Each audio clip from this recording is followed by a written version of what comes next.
A good name is better than riches, but when tarnished, it becomes a burden to all who bear it. An African wisdom that echoes profoundly in the latest internal shakeup within the indigenous people of Biafra, where the group's leadership has stripped the pseudonym Emma Powerful from all official communications, effectively silencing a key voice that has long represented their publicity efforts. This decisive move, announced on January 31, 2026, marks a significant pivot for IPOB, as they prohibit the use of the name on any future statements, citing abuse, misuse, and compromise that have endangered the movement's integrity and the broader struggle for Biafran self-determination. This na confirm street news. Na wetin we hear with the report, but be sure say na confirm. Abeg, hit that subscribe button, like this video, and drop a comment to help us grow and bring you undiluted news. The announcement came in a formal statement from Mazi Chukwukadibia Edoziem, the head of the Directorate of State, the highest decision-making body within IPOB. Edoziem explained that Emma Powerful was originally an operational pseudonym adopted by the group's publicity secretary to issue press releases and communicate with the public. However, over time, it has been hijacked and exploited by unauthorized individuals and groups, leading to disruptions in peace and security across Biafraland. As a result, the DOS has mandated that all official IPOB communications must now be issued exclusively on the organization's letterheaded paper, bearing the proper seals and signatures of authorized leaders. Any statements purporting to come from Emma Powerful will no longer be recognized as representing IPOB's position, effectively stripping the pseudonym and by extension its associated role of any official means to disseminate information on behalf of the group. This includes a clear disavowal of recent calls for actions like lockdowns or sit-at-homes, with Edoziem emphasizing that no such directive for February 2, 2026 has been authorized by the leadership. If developments like this in the Southeast separatist movement, where internal reforms collide with external pressures, keep you engaged and seeking balanced insights, please hit that like button right now. Drop a comment with your views on how this changes IPOB's communication strategy, and subscribe with notifications turned on so you never miss the deeper analysis behind these shifts. To fully appreciate this decision, we need to step back into the turbulent history of IPOB and its communications apparatus. Founded in 2012 by Mazi Nnamdi Kanu, IPOB emerged as a vocal advocate for the restoration of Biafran sovereignty, drawing on grievances rooted in the 1967 to 1970 Civil War and perceived marginalization of the Igbo people in modern Nigeria. Kanu's arrest in 2021 and subsequent detention on charges including terrorism sparked widespread protests, including the Monday sit-at-home observances that began as solidarity actions but evolved into a habitual disruption affecting commerce, education, and daily life across the Southeast. Emma Powerful, as the publicity secretary's alias, became a familiar byline in IPOB's press releases, often used to rally supporters, counter government narratives, and issue directives like sit-at-home calls. This pseudonym provided a layer of operational security in a movement operating under prescription by the Nigerian government since 2017, allowing the group to maintain visibility without directly exposing individuals. However, in a region plagued with insecurity, where criminal elements sometimes exploit such platforms for extortion or violence under the guise of activism, the name's compromise represents a vulnerability that could tarnish IPOB's image and undermine its non-violent stance. The DOS's action is a direct response to these risks.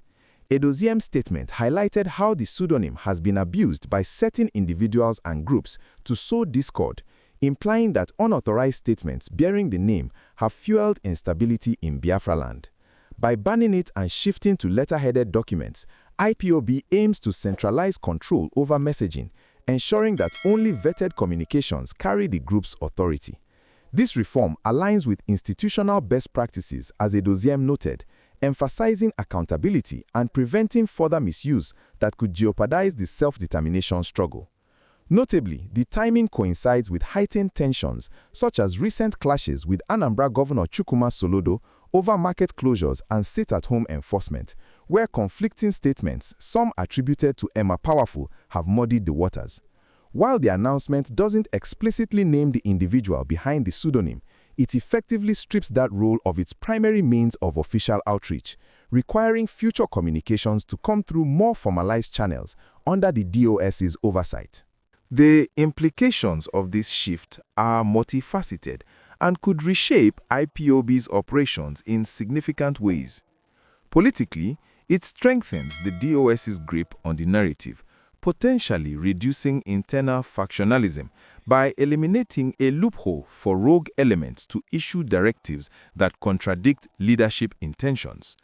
This could help IPOB maintain a unified front in its advocacy for Kanu's release and a referendum on self-determination, focusing energies on dialogue rather than decentralized actions that invite government crackdowns.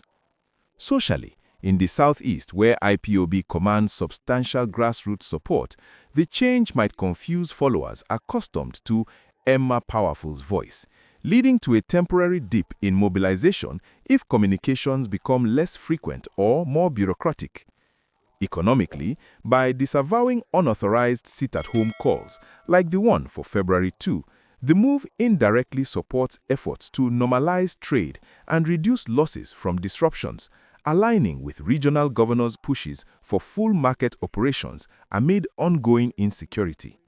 On the security front, it distances IPOB from any violence perpetrated under the guise of its name, potentially easing tensions with authorities while protecting the movement from infiltration or false flag operations designed to discredit it. Public reactions have begun to emerge, reflecting a mix of support and skepticism. Within IPOB circles and among sympathizers, some view the prohibition as a prudent step to safeguard the movement's integrity, appreciating the DOS's focus on professionalism amid external pressures. Market traders and business owners in Anambra, wary of economic hardships from sit-at-homes, may welcome the disavowal of unauthorized lockdowns, seeing it as a signal that IPOB prioritizes peace over disruption. However, opposing perspectives from more militant factions or critics argue that stripping Emma Powerful muzzles a key advocacy tool, potentially weakening the group's ability to rally quickly against perceived injustices like Kanu's detention. Online discussions highlight concerns that this could be a response to internal power struggles or external influences, with some questioning whether the pseudonym's compromise stems from genuine threats or strategic repositioning. Looking ahead, this reform sets the stage for a more structured phase in IPOB's communication strategy. With all statements now requiring official letterheads, we may see fewer but more authoritative releases, possibly leading to clearer messaging on issues like Kanu's legal battles or responses to government policies.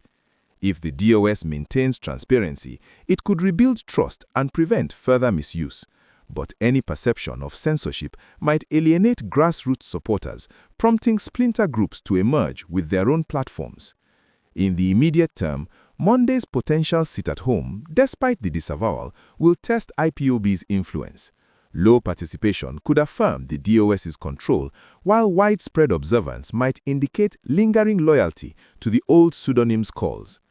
Over time, this could encourage dialogue with authorities as a streamlined IPOB focuses on legal avenues for Kanu's release, potentially de-escalating regional tensions. However, if compromises persist, it risks exposing divisions that adversaries could exploit.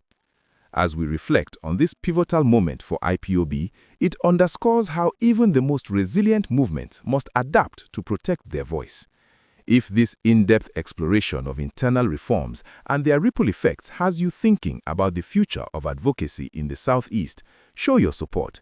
Give it a like, share your insights in the comments on what this means for IPOB's strategy, and subscribe for more comprehensive coverage of stories shaping Nigeria's landscape. Thank you for watching. Stay informed, stay thoughtful, and we'll bring you the latest as this evolves. Take care.